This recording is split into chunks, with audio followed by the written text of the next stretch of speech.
সকালবেলায় নরম রোদে বসে ফ্রেশ ফ্রেশ সিদ্ধ শাকসবজি আর শুটকি ভর্তা দিয়ে আতপ চালের ভাত খেলাম। সকালে উঠে রান্না করা একটা হ্যাসেল, তাই আমি সব কিছু একবারে বসিয়ে দিয়েছি, খুব সহজেই হয়ে যায়। আতপ চাল বসিয়েছি, সাথে দিয়েছি ঘরে যে যে সবজি ছিল, ছোট দেশি বরবটি, বেগুন, উচ্ছে আর যে মৌসিম আর দুটো রসুন সিদ্ধ দিয়েছি। এবার শুটকি ভর্তাটা বানিয়ে নিচ্ছি। বালাচাওয়ের ছোট চিংড়ি, বেশি করে কাঁচামরিচ, এক মুঠো পরিমাণ রসুন কুচি দিয়ে হালকা তেলে বেটে নিলেই কিন্তু ভর্তাটা রেডি।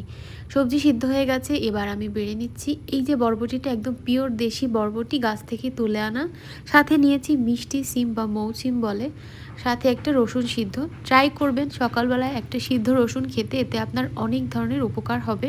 তো এই যে আতপ চালের সাথে সব ভর্তা আর হলো সিদ্ধ সবজিগুলো সার্ভ করে নিয়েছি। এবার এটাকে রোদে বসে এনজয় করব।